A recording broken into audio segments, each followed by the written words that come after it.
Now we would like to start the session together with the architect Mr. Shigeru Ban, and also the Executive Vice President of MARUI SANGYO, Mr. Ryosuke Yoshimura, and also the author and public speaker and independent researcher Mr. Shu Yamaguchi. I would like to ask Mr. Yamaguchi to serve as the moderator of this session. My name is Yamaguchi. Thank you for joining us, Mr. Ban and Mr. Yoshimura. So in the first half, we heard the 30 minutes presentation from Mr. Ban, and I am so proud to know that the Japanese architect like Mr. Ban is so active in making a great contribution to the society, and I just feel so grateful for his work. So I would like to ask so many questions. So I think it's wonderful that Mr. Ban is making the temporary housing. That part says wonderful. However, the temporary housings that you make is so beautiful and cool. And I heard that the resident didn't want to leave that structures. So it means that it was comfortable to live in those structures. Last year in Japan, the average price of the Tokyo's condominiums exceeded 100 million yen, and the same problem is happening across the world. 2 years ago, I was visiting European countries, and what I have heard there was in Copenhagen, Helsinki, the housing price is going up through the roof. And even if you are working very diligently, it is very difficult for them to purchase the decent houses. I think it is a trend, and the social issues are common across the world. Have you ever heard of the word reverse innovation? Usually innovation happens in the developed countries based on the accumulation of scientific knowledge, and based on that the products are developed, and that is sent to the third world. Maybe we don't use the word third world anymore, but that's spread around the world. Usually that's the process of innovation. But since 10 years ago, reverse innovation became a keyword. The peripheral countries actually start making the innovations, and that's brought to the developed countries. So the temporary housings are low cost and low environmental burden. It's comfortable and it's beautiful. If that's the quality of temporary housing, then it is no longer the temporary housings. Maybe it is a housing that can be used in general. Is there such a possibility? What do you think, Mr. Ban? Is there such a trend? Or do you think it is possible? Like I said before, the prefabricated temporary houses offered by the government is uncomfortable, it's not durable. Just after 2 years, the residents are asked to leave the structure, and they dismantle that, and it becomes the industrial waste. Noto, Onagawa, in those places with the same cost for those government standards, and also with the same size. If you just put your idea in it, you can make a comfortable place to live in. And Mr. Ishiba, the Prime Minister, is now trying to make the agency of disaster, and I'm helping this endeavor. I'm just asking them to stop offering the temporary housings. The prefabricated houses can be made in 1 month. Our temporary houses takes 3 months. But if the comfort level of the house is better, then it is worthwhile to wait for extra 2 months, because after they move in, they said that it was worth waiting. So if the living condition is improved in the shelter, I think we can actually take longer time to make a decent temporary housings. Okay, thank you. So we have the Vice Executive President, Mr. Yoshimura from MARUI SANGYO today on the stage. So you are also doing a lot of activities in the disaster relief based on your company's activities. Could you share what you're doing? Right. So in the Great Hanshin Awaji earthquake and the East Japan earthquake, on those occasions, we sort of estimated the materials to be supplied to the affected area. So we have sent the blankets and fuels and so forth. But from one point of time, the municipalities and to the authorities, we started having some meeting in advance, and we showed the list of the materials that we can supply, and if there's anything that you need, we can send them. That's how we started the negotiation. So in Noto earthquake, when that happened, they needed the well, could you first please introduce what you do in MARUI industry, MARUI SANGYO? Actually, we manufacture the materials for construction, and we sell them too. And so we have the logistics centers in the east and west, and we have 90 outlets across Japan.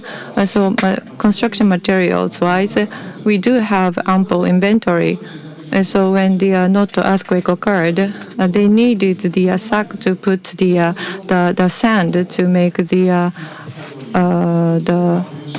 sandbags. So blue plastic sheets are necessary to fix the broken roofs, and the pre-cone packs.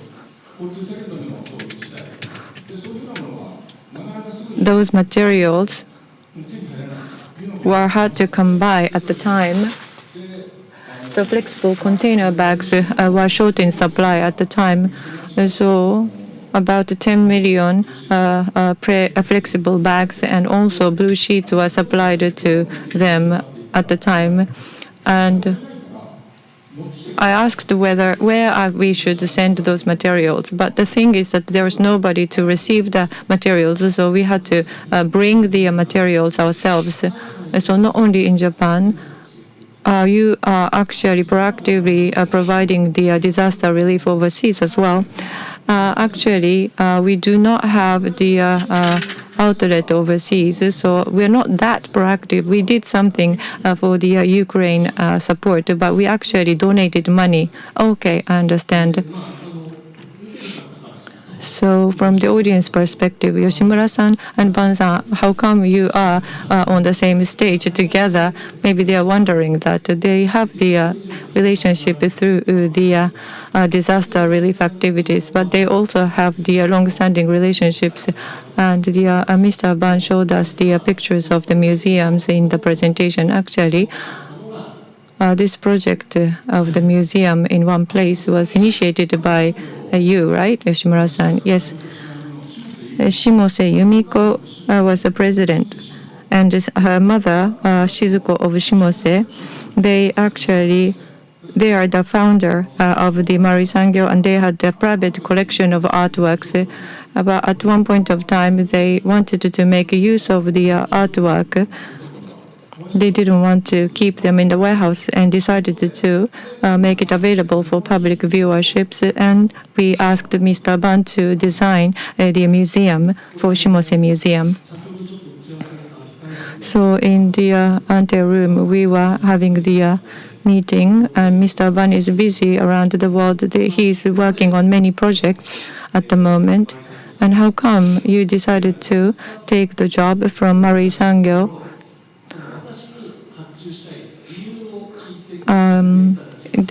I first asked, he said that he asked the reason why they want to place an order to him, and if there's the common sort of values between the two, he usually takes a job. So how come, Mr. Ban, you decided to take on this project? Yoshimura-san and the Shimose president came all the way to Tokyo, and usually they actually run competitions, but they actually wanted specifically me to design the structure. And I asked why. It's because they know my past work, and they were aware of my disaster relief activities. So there was the very clear reason why they wanted me. That's why I accepted the offer. So it's not just because I was famous or anything like that. They had a very clear reason. And because of that clear purpose and reason, it really worked very well. So it's not just the appearance of the building or structure. And Bansan doesn't really want to have waste. He really hates having waste. That's the sense he has, and that was very well conveyed through his presentation. But I think that feeling actually resonated with the purpose of the art museum. So what kind of request did you make? Yes, I saw his past works. And then he came to the headquarter building, and then from the rooftop, he saw the Seto Inland Sea, and he came up with the usage of barge, and movable, to make movable cubes.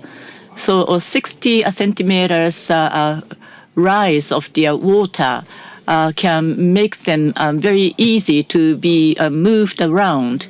And then 8 patterns of layout is possible, and it's the first in the world.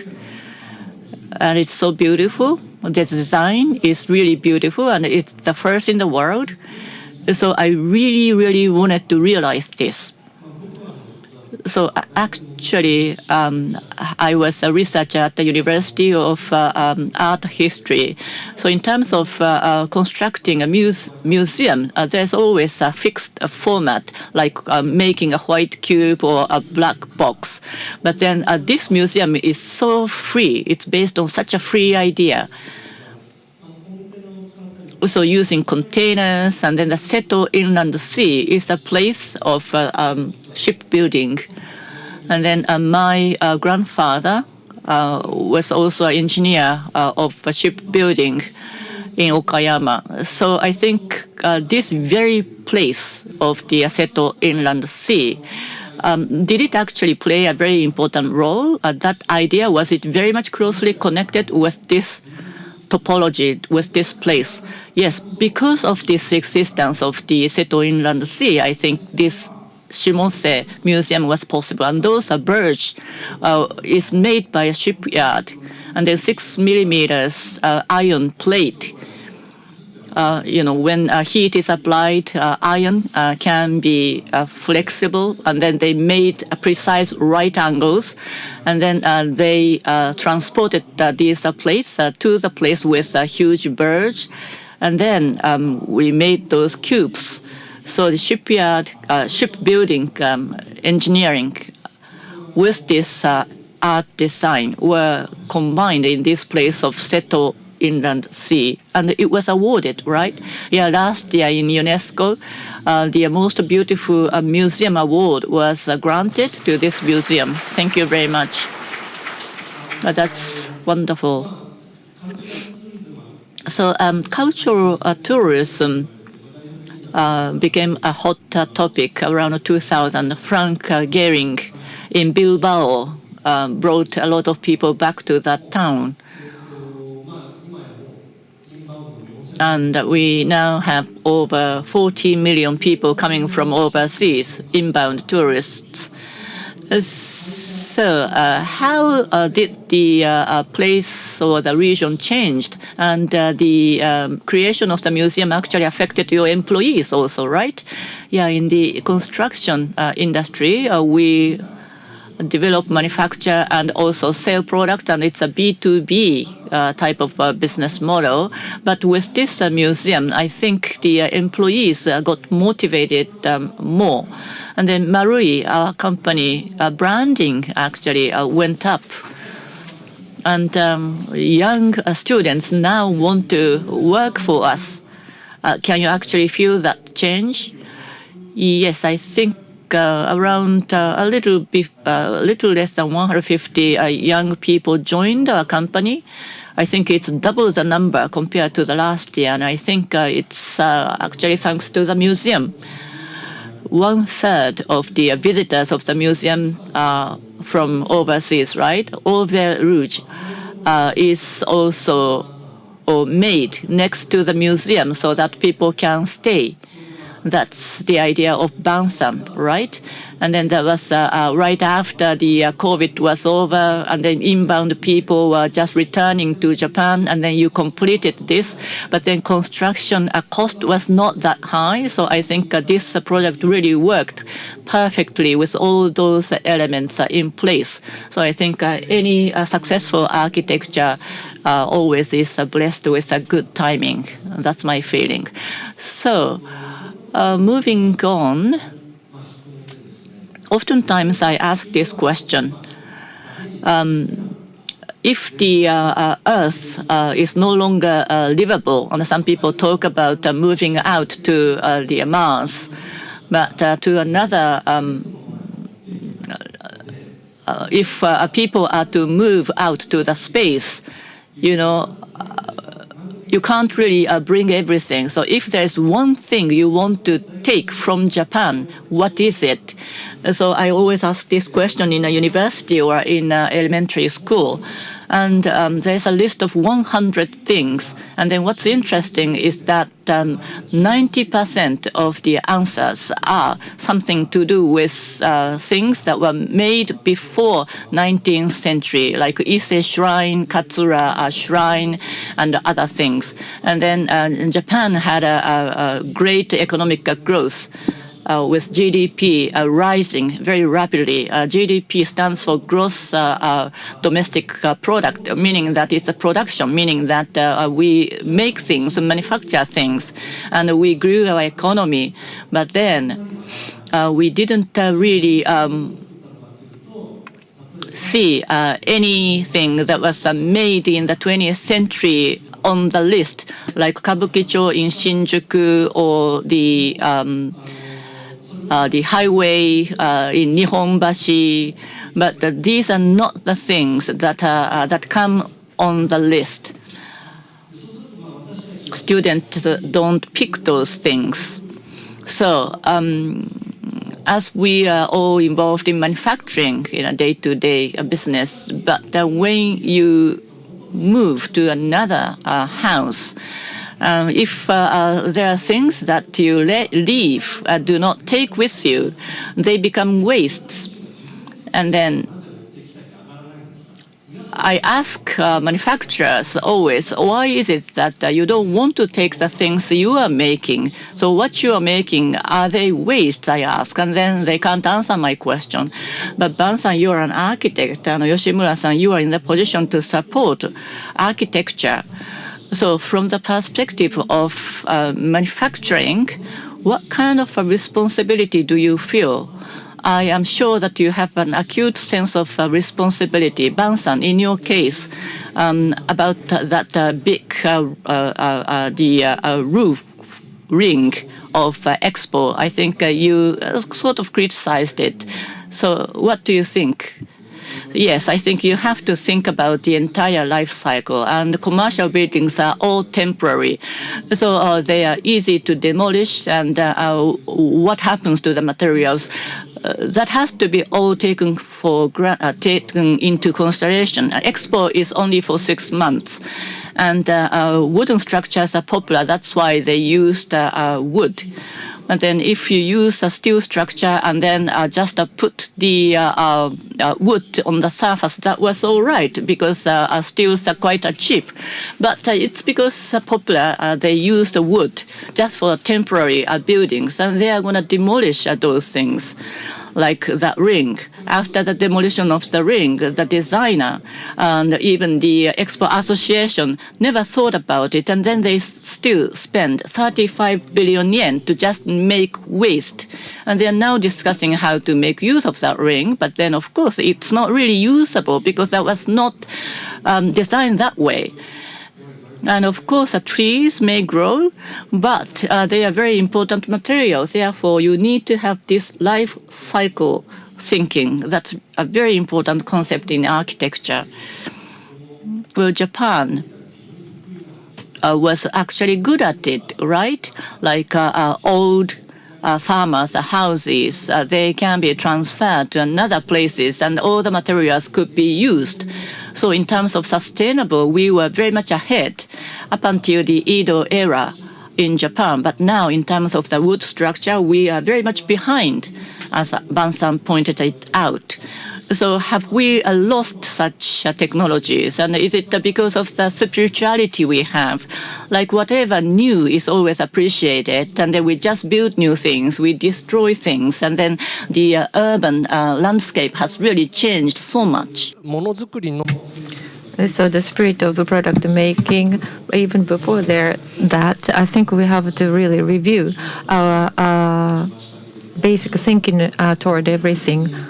So, Yoshimura-san, you are also involved in product making.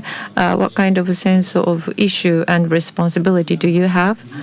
Right, it is a very bitter point on our ears. Actually, our materials are actually used in the construction, such as the plastics and steels. So listening to the talk of Mr. Ban, you say that what we are making is temporary structures and it will be eventually demolished. If that's the case, then we have to develop a product that is suitable for that. So I got a really good idea for the future development. We have to really create a new value to our products. Right, this whole space. And once you go out, if you look around 360 degrees, basically the landscape is made with the things made by companies. So the landscape of the world are developed by businesses. That's the reality. So those people who are making decisions in that process, their sense of issue, their sense of aesthetics is very critical. In the long run, what they are making, how would it be part of the world? What kind of consequence does it have in the future? You have to foresee that, or else we won't be able to transform the way things are. So in Tokyo, in specific area, we talked about the landscape of that area. What's the landscape that we want to hand down to the next generations? At the moment, there's not much. Actually, Tokyo was burned to ash at one point of time, and we had to develop the area quickly in order to make it livable for people. We had to develop infrastructures, and when Tokyo Olympics was organized, was hosted, we had to build the highway in order to transport a lot of people, and they didn't have time, so they just put the highway over a river. So that is the negative legacy. I'm talking about the first Olympic in Tokyo. So the Tokyo was burned to ash, and we had the potential to develop the city in total different way, and that happened in Berlin. I think it was in 2022 in Berlin. Post-war, restriction houses were made, and that was the 12 units complex, and that was registered as the World Heritage. So it is going to be maintained as the legacy of humanity. I don't know about. Well, there's some questionable part in terms of the World Heritage rules. However, there is a consensus over this structure. So the structure built in the confusion of post-war is designated as a World Heritage. So that means that the architecture and also the buildings built after the war is quite important. In Meiji period, when the foreigners came here, and they were impressed by the beauty of the city in Tokyo. It was in Japan. It was beautiful and also hygienic, and they were very impressed. However, now it is not like that at all. So we had the values traditionally. We have to always go back to the origin, or else we won't be able to resolve the current issues. Now it's about time for us to start wrapping up the session. I would like to ask both of you to give us a few words. Mr. Ban, after experiencing so much, to the audience here and also to the audience online, I think they are all involved in product making, the finance and advertisement and distribution. Everything is revolving around what was made. So in one way or another, I think everyone is involved in product making. So to them, do you have any message? Could you?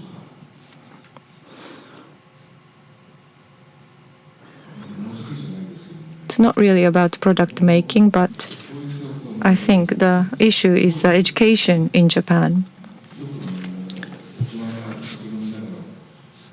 Sometimes adults often say that, I didn't take the classes seriously, and they talk about it, drinking alcohol.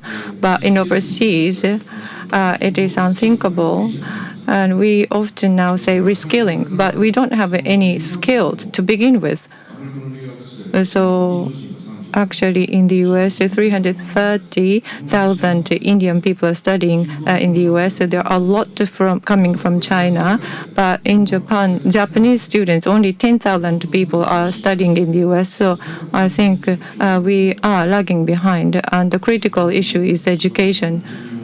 So in the future, I think Japan's status will continue to drop.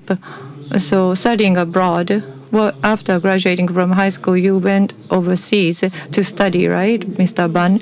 So studying in school and acquiring skills in school, you talked about reskilling. So in parallel with that, another important thing is mindset and the values.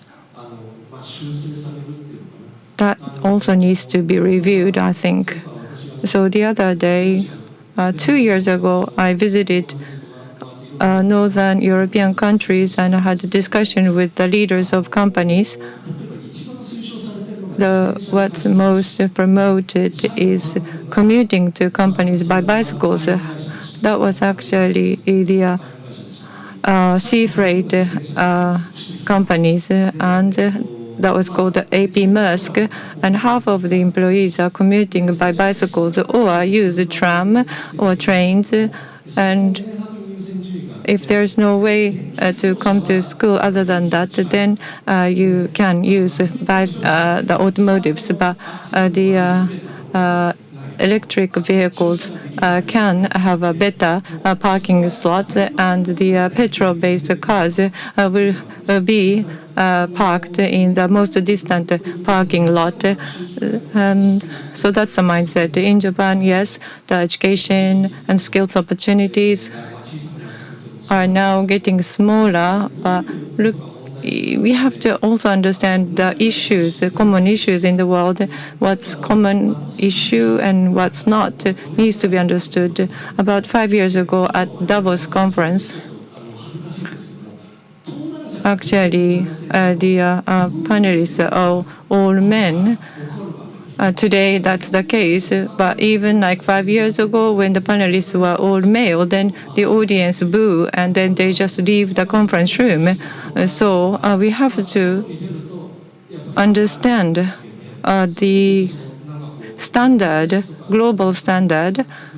Once you go out of Japan, you will understand that. So as Mr. Ban said, we don't have enough understanding about the recycle of the materials, and we have to make sure that we keep up with that with rest of the world. Now, Mr. Yoshimura, after building the museums, have there been any new ideas and the thinking that you have made or have got? Well, as Mr. Ban said,